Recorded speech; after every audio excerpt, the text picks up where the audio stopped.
Hannah Power, welcome to the podcast. Thank you for having me. Happy Friday. Happy Friday, and it's nice. It is nice. Pub garden. Lovely. Birthday on Monday. Happy birthday. Thank you. In advance for Monday. Thank you. Excellent. Well, we're going to talk about personal branding. Yeah. How you do it, how you avoid making some of the mistakes that you see. Really interested because I definitely see the value of it, but I see so many people trying. It just looks like they're trying so hard that it doesn't always work. Yeah. And I really want to get your take on what's the difference between doing it really well and achieving what people want to achieve from it, and like what's the difference between that and perhaps falling short from your kind of professional standpoint, Okay. having worked with lots of people on this. Yeah, okay. So, if you think about personal branding as a concept in terms of, it's not a new concept, being somebody that has something to say and is seen as a leader in a space, right? It's not a new concept. It's become much more commonplace because of the internet and the growth of social media and the rise in content creation. And because of that, then, you know, lots of people then want to do it, right? They want to be seen as a leader in what they do.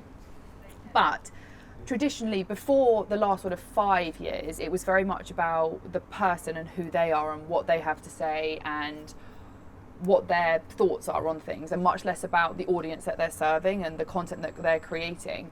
And it was very much the internet of me as opposed to the internet of us, essentially. Yeah.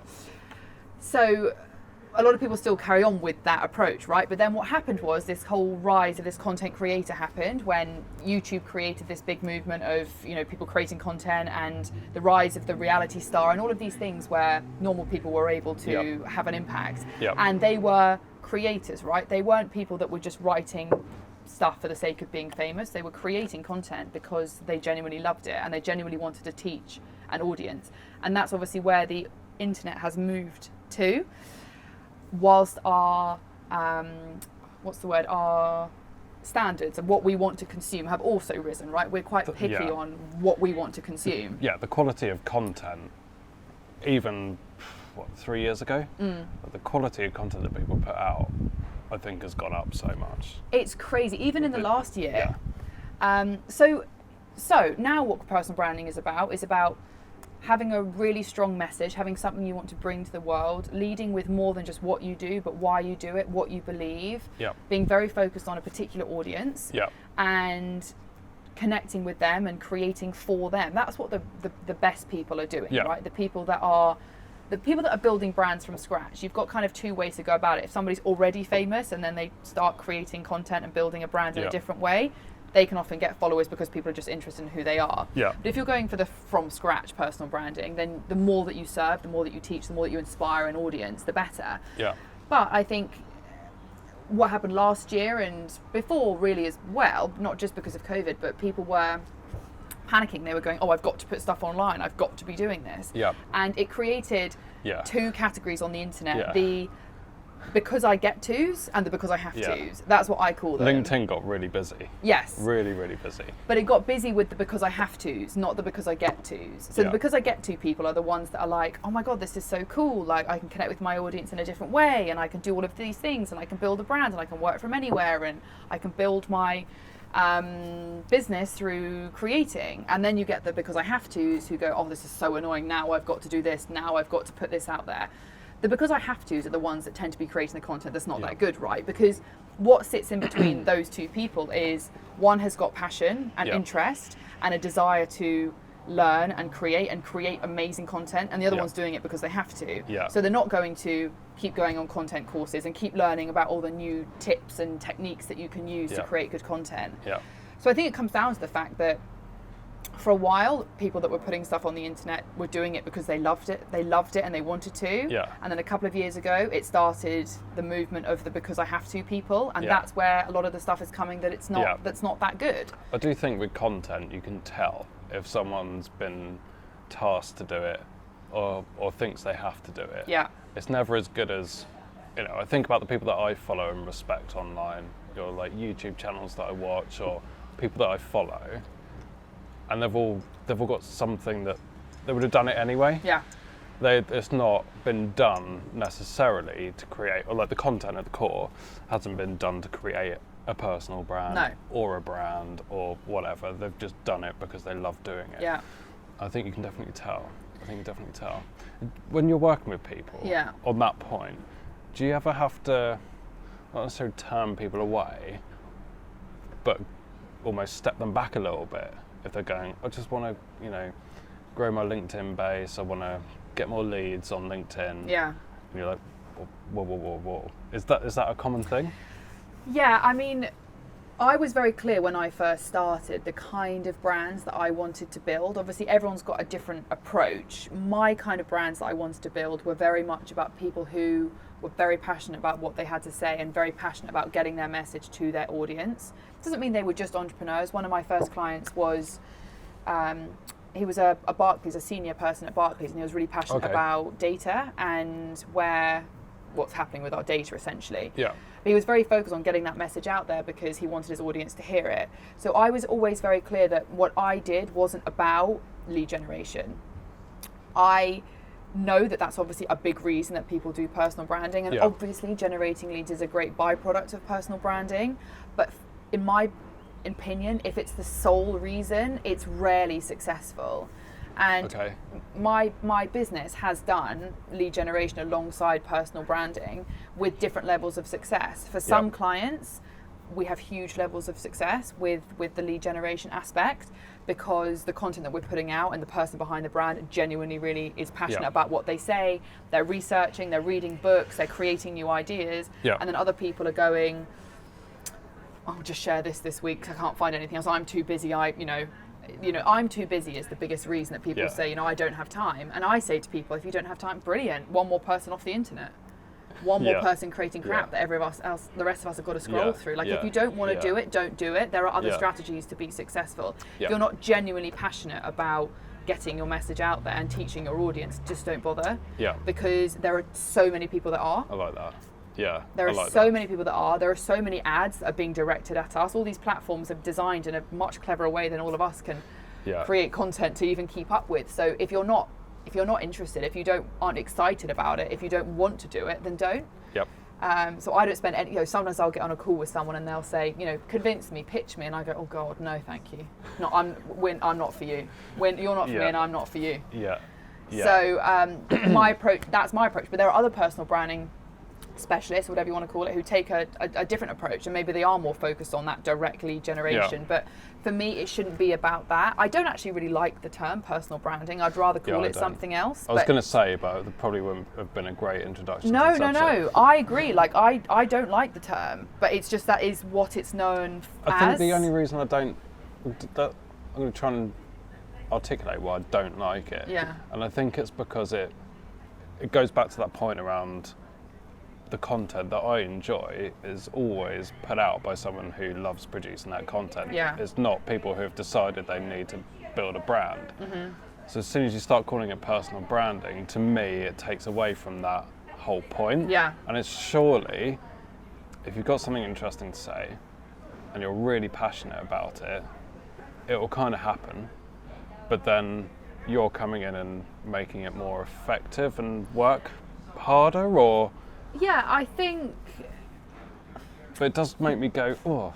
I agree. I actually do agree. I don't like the term. I always say, if there was another term, I would use it. It's very difficult. Like, I don't know what else there is. Yeah, but it is what it is. It is what it is. But yes, I think that the word personal branding sounds like it's a very controlled activity to achieve a particular outcome, which is essentially sort of fame or something for yourself, as opposed to, as you say, being that content creator who wants to share because they want to. I think the kind of people that I work with, slightly different to the people that are natural content creators. If people love creating content and they're naturally doing it, they might come to us for some of our services like the visual branding and the website side, but they wouldn't come to us to help them learn how to create content. Where I come in is people that are very passionate about their message and very skilled at what they do and expert in what they do, but they don't know how to take that from here to here. Got ya. So they've got the building blocks. Yeah, they've got the passion, they've got the expertise, they've got the time, they've got all of those things, but then obviously it's like, I've got all of this, how do I now translate that into a message on the internet? Because it's so I think, as a whole, there is a lot of very high quality stuff out there. I mean, there are some incredible content creators out there who are able to teach you something in a few lines. You know, like if you look on Twitter, for example, there's this guy that I follow called Jack Butcher on Twitter, and I just think his content is so cool, the way that he teaches you stuff in like a sentence. So it means like anything, if you want to be good at it, you need to learn how to do it. And I think because it's social media and because it didn't used to be like that, people don't necessarily think they need to invest that time and that money in doing that. Anyone can post anything, can't they? Well, yeah. But like making it work is a different matter. What about people who say, I haven't really got anything interesting to say, it's not for me because there's just nothing I can say? What do you say to people who use that as a reason? Because there's got to be something interesting in everything, right? Well, yeah. If they've got nothing to say and they've got no motivation to do it, then I say, well, don't. do something else. I really do. Like, I don't think everybody should try and go and have a brand. Like, I really, really don't. I think there are a lot of people that should. But I think, I saw a stat recently, a few months ago, that said there's only 1% of the internet are creators and only 9% engage, and the rest just watch. So we think it's really busy. I don't know if that is the right stat, but I have heard Sounds likely though. So I could believe that. If only 1% are posting and it's this busy anyway, then I don't think we need like that many more people. But we do need better quality stuff. We need better content. I think we need more niched content. I think there's a lot of very general. If we use digital marketing as an example, there's a lot of very general digital marketing knowledge. But is there people that you can follow that are focused on digital marketing for pubs or digital marketing for beers, or do you know what I mean? I think the more niche that we get, the better the content's going to get, and the more we're going to see the rise of like the micro creator, the micro niche. I think that's what's really exciting about where it's going. But if people don't have anything to say, well, don't do it. Or figure that bit out first, right? Or a lot of the time, Brits more than like some other like nations, like Americans are more confident, I guess. You were going to say America. I was, but Brits often think they don't have anything to say until you sit down with them and then actually ask them a couple of questions, and then you realise that you do. But a lot of the time, it's just a confidence thing that people think that they don't have anything to say because they don't think anybody would want to listen. But they actually have a load of stuff in their mind that if they brought out there would be really valuable. Definitely. I think do you think people are scared of it a little bit as well? Like they're scared of getting ripped in the comments, or they're scared of what people are going to think, or they're kind of just a little bit. But actually, because I thought so many people have got interesting stories and interesting could really, like you say, add a bit of value or entertainment or help people. But they're just worried about putting that in the public domain or putting their foot out a little bit, which is fair enough. I mean, it is like uncomfortable. Like, for example, when I go on like a date from like a dating app or whatever, I find it like cringe that they could have watched loads of my videos or something on YouTube or whatever beforehand. Like that. Has that happened? Yeah, it happens like all the time, and it does make me really feel uncomfortable. I'm like, oh, that's so cringe and embarrassing. Yeah, that is a bit weird. And same like with your friends and stuff. Like usually your friends, right, aren't your target audience, right? Your friends and your family don't tend to be your target audience. So yes, you could get held back by what they're going to say and all of those kinds of things, or you can just focus on the fact that no one really has any time to think about anyone else because they're so busy thinking about themselves and their own shit that they don't need to really think about you. I think I did a episode ages ago with a video guy called Phil Nottingham. He was saying, like, the worst that's going to happen is no one's going to watch it. Like, if it's crap, no one will watch it. Like that's a far more likely outcome. Yeah, and loads of content that I've created. Hopefully people will watch this. Well, yeah, hopefully. But even if it's only a couple of people do, who cares? You know, we've enjoyed it, and no, hopefully it is. But you're right. The worst thing is that people aren't going to watch it. Yeah, some people will say some things, but you probably won't even know that they're saying it. And when people put stuff online, it tends to, on platforms like LinkedIn, obviously there's a lot more like anonymous trolling. Places like LinkedIn, places like YouTube, you get a lot more like anonymous trolling. Platforms like LinkedIn, if anyone trolls you on there, they just damage their own. Well, yeah, and also they just make themselves look. Yeah. All of these things that we fear are completely legit. The reality is, once you get over those things, they are not really something to really think about because no one's really got any time. And actually, most people actually are very impressed by people that are putting stuff out online, the people that are taking the time to do it and being brave and all of those things. Most people find it really cool. They think it's a great thing to do. And if it doesn't, like, whatever. I remember putting in the first sneeze. Was that a sneeze? I think it might. Or a dog bark. Or a death. Putting the first episode of this out, it's like, oh no, like what? It's like 20 people watched it. Mm-hmm. A few people commented on it. Feedback was good. Did another one, a little bit more, and it's not as big a deal as people think. No, it's not. Podcasting is a really good, I think there's this feeling of like, if I'm going to build a personal brand, I've got to record videos. Yeah. There's loads of ways that you can put content out there. Yeah, definitely. So podcast is, I think, a great way to do it that feels, it's about what feels right for you and gets your message out there and just gets you doing it. Finding the thing that you enjoy as well, right? Yeah, and by doing, you learn more about yourself. By writing or recording, whatever you're doing, you learn more about. Yeah. You get better at explaining things. You get, better at connecting with your clients and all of these things. So the art of doing it is almost as valuable as actually the output itself, I think. Yeah, definitely. I mean, the only reason I do this really is because it's great fun. Like, it's great get a load of clips for LinkedIn. It's good for business. It's it's good, but really, I started it because I enjoy it, and I keep going because I enjoy it, and I think that hopefully comes across a little bit. Yeah. Like it's a little bit better as a result of that. Yeah. All content, I think, all content that's created without a direct result in mind is always better. Like if you're creating content because you think, people are going to click on this, or this is going to get me leads, that tends to be the stuff that is the least successful. It's a classic creativity thing, isn't it? Like if you put a bunch of people in a room and tell them to come up with some ideas, that's different to a bunch of people constantly just, middle of the night come up with an idea, out in the car come up with an idea. Like you can't tell people to go and sit down and come up with a great idea. Yeah. It has to evolve over time, I think. Yeah, absolutely. I think you should take a look at my personal brand, Hannah. Okay. Let me get my laptop. Okay. Let me get my laptop. Get your laptop. On this laptop is my LinkedIn profile. Yeah. I'm really nervous, but interested in what you think. Like, I know it's not always about LinkedIn, is it? Mm-hmm. So it's a bit like, it shouldn't always just be LinkedIn, but. No, it's certainly not always about LinkedIn. As a B2B marketer, if you like. Yeah. LinkedIn is kind of where it's at, I would have thought, for me. Yeah, I mean, it depends. Have you ever asked your audience? I mean, who would be your audience for your personal brand? Well, I would link that audience with the business audience. Okay, so who is it? In-house marketers, in-house e-commerce managers, people like that. Okay, and what is it that you do for them? We run paid media activity. So campaigns, basically. So that they don't. So they don't have to. They don't have to. Yeah. Right. Okay. Yeah. Cool. So, So first of all, obviously. For context, I've put zero thought into my personal brand. I do a little bit of stuff on LinkedIn. Yeah.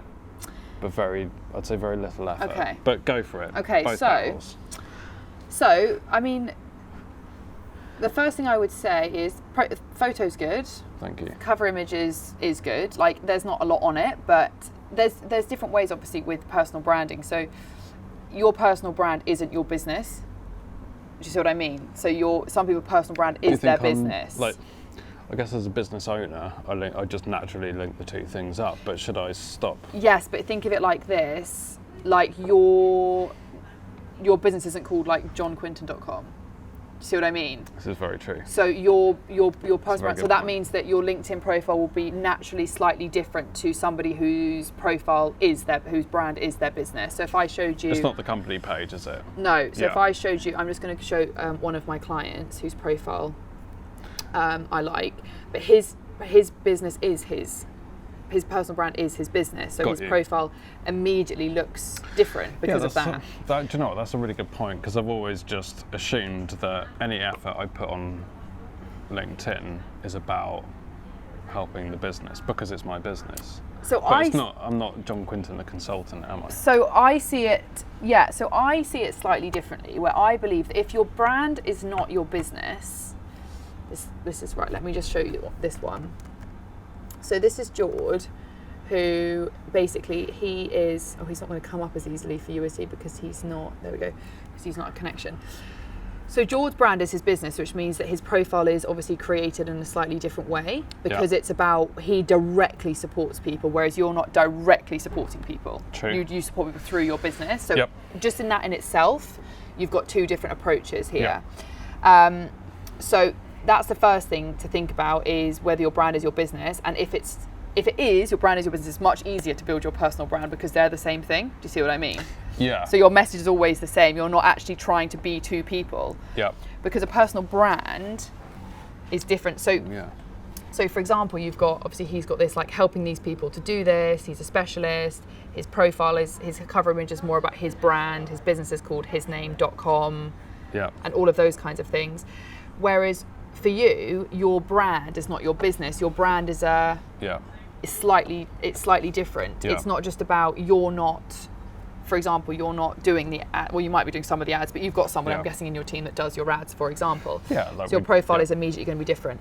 However, I would say his that cover picture, like the surfing thing. Yeah. So because of that, because it's his brand, he shares a lot more about himself as a person and the things that he's passionate about in his story. So George's story, for example, is he did build a big agency up. He's Dutch. He lives in Bali. Yeah. He experienced quite a lot of burnout, closed it down, and now supports people just through his personal brand as a coach. Yeah. And he's all about lifestyle and all of those things. So all of those elements are a part of his brand more than it might be for you. Because do you see what I mean? Because your business is different. Yep. However, I believe that if you run an agency, for example, your personal brand should support your clients often before they're ready for the agency. Okay. So almost see it as, I hate the word funnel, but see it as a funnel into, so let's say your personal brand supported. Like pre. Yeah. So if your agency is focused on generating leads and supporting people in e-commerce, right? Your personal brand might be supporting those people from an earlier stage. Okay. So that you could build them up and then they could move into the agency. Yeah, I get that. Do you see what I mean? Yeah. So, but that's a really clear definition, isn't it? That's going, first off, your first bit of advice is split the two out. Yeah. So what I want to achieve for myself is very different to what I want to achieve for the business. Yeah. But where's the link? Join the dots. Because realistically, your audience, as you said, is like, e-commerce managers and things like that. Are you going to be creating content that they're going to be clicking on? Is that who you want to be creating content for? Or would you rather teach people? Often the personal brand is the teacher and then the business is the doer. Okay. Do you see what I mean? Yep.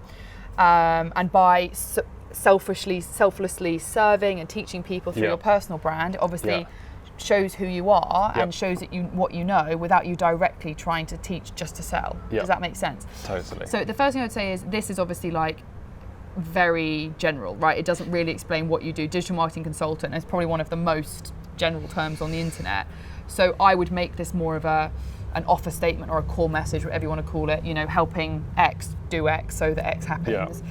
Then having the founder part as a separation, and then having something else about you that shows that you're into motorbike enthusiast or something like that to add a bit of like personality to your profile. Because that headline was a good like subheading, profile headline. Yeah. It's the first thing people see, right? Yeah, and it's just very general, right? Boring, digital marketing. It doesn't at all, in any part on here, it doesn't say anything to do with the niche that you serve. You could be doing any kind of digital marketing for any kind of company of any kind of size in any kind of industry. Yeah. So it's about making sure that what they see first is relevant and showing what you want them to see. And you can actually put quite a lot in your profile up here. Yeah. They've also got new features that you can do you might have seen them, like summaries of what you talk about. Oh yeah. So it could be like you could write talks about digital marketing, paid ads or whatever, so people can get a feel of what actually they're going to get when they engage with you. Yeah. So that's that.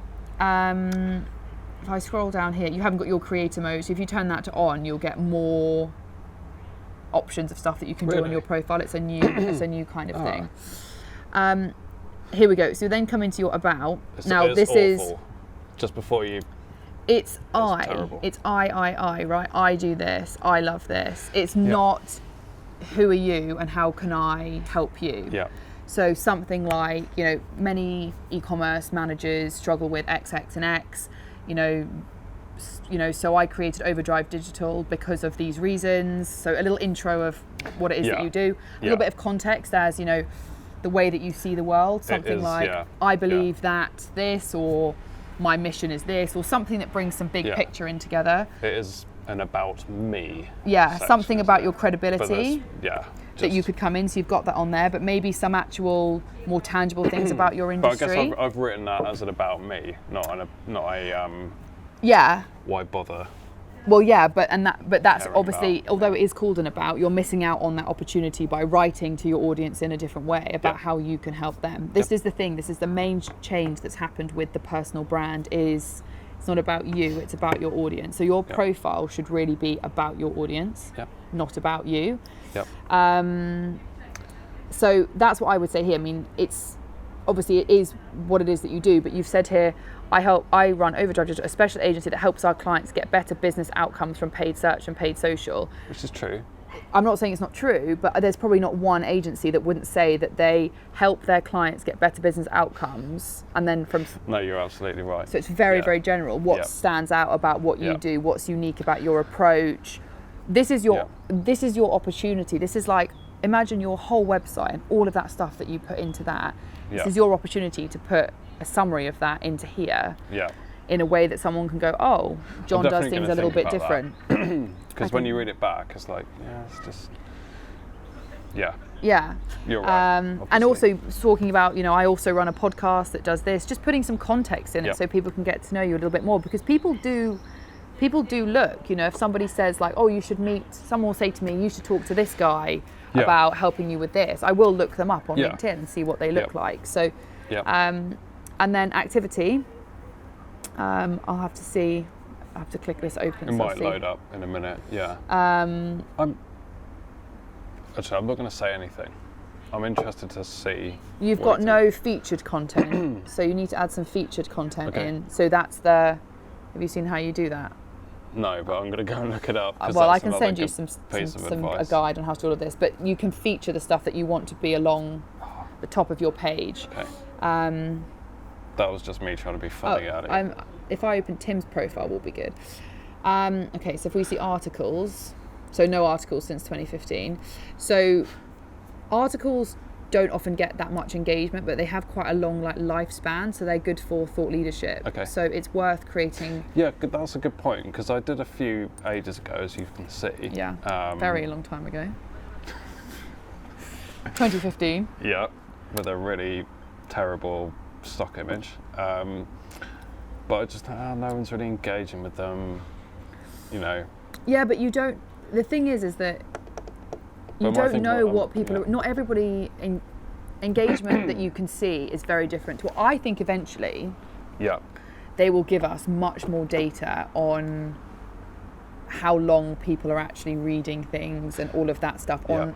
Because obviously they do that on. Because we talk to sales leads. I don't know, we're not talking about sales leads. Yeah. But we talk to. I have a sales call, and they're like, "Oh, I've been, following your stuff on LinkedIn for 2 years, or I've been watching this for 2 years." And you're like, I had no idea. Yeah, people don't always engage. People always don't like and comment. But if you think about when you do paid social, you can see, X number of people watched your video for 40 seconds or whatever. I think they'll give us more information eventually about what people can see on. That would be cool, wouldn't it? How much time people are spending on your own profile. So that's articles. Some more articles. I think some more articles, but try not to keep them. Try to make them a little bit more targeted at your audience.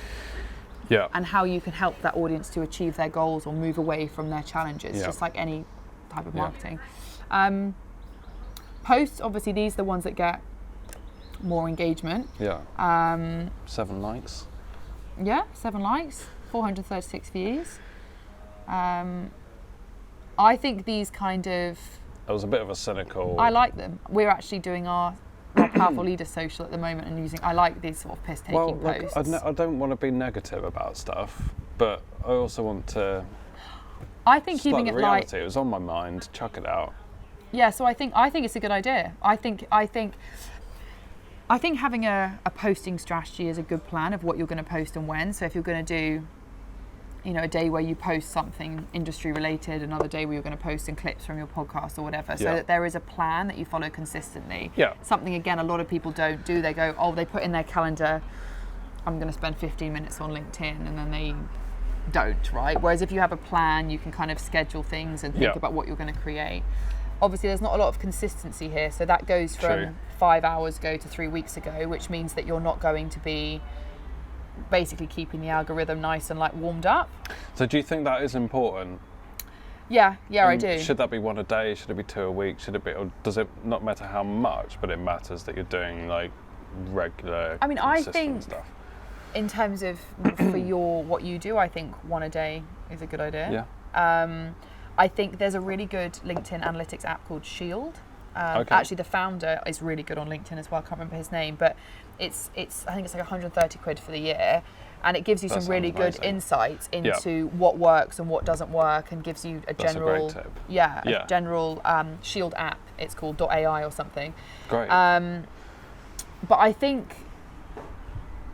think there's, I think your podcasts are cool. I think you should be doing more of that, chopping things down, putting some writing around it so people know what they're getting. Yeah. People need to know what they're getting. That's the thing, because we're so time poor. Yeah. People need to know, yes, it's worth investing my time on this. Yeah. So obviously this posted really well. It did okay. Well, yeah, that is pretty good, seeing as you're not like that active. Fantastic. So yeah, that's what I would suggest. I don't know if that's of any help at all, but that's just definitely a sprinkling of ideas. It's really interesting getting you to just look at it step by step, and so many things within that I haven't thought about. So absolutely so useful, and I'm sure people watching it will The last thing is, I would say, is that when you go down to your skills and endorsements, just last two things, your skills is SEO and link building. It's not paid ads. So you can update this and add skills in, and then get people to click on them, and you can change them yourself. So you can change this to paid ads or whatever. Whether people look at it, I don't know, but you have got 11 pending endorsements here of people that have endorsed you for all of these things that you might rather have on your profile. So you've got here online advertising and things like that. Oh, it's like a dusty wreck, this profile, and then isn't it? Recommendations, 5 is pretty good, but no harm in asking clients when you finish with them to put something in there, and also giving more to clients. You've got a recommendation request here. Someone's asked if you could write one for them. Oh, that's my wife. Oh, right, okay. And I've ignored it. So, but I would just, go all the way down it and try and bring some more personality and realness to it. Bit of life to it. Bit of life. But obviously that's just LinkedIn, and that's just that's just the vehicle for the brand, right? The brand sits much more broadly than just your LinkedIn profile, but that's just the delivery of your profile. Awesome. Your message. Thank you very much. No problem. So where should people go to find out a little bit more about you and your business? You've got a podcast, you've got all of that. Yeah, obviously, that's the thing. There's lots of things. I guess the best place would probably just to my website, which is hannahpower.co.uk or hannahpower.com, my new URL we're moving across. Yeah. That's probably the best place, where there's different assessments and things you can take in terms of assessing your brand and doing a little bit of an audit on it. So that's where I would suggest people go. Awesome. Well, look, thank you very much. Thank you. Nice warm beer now. And have a lovely weekend. Thank you. Thanks for watching. Sweet.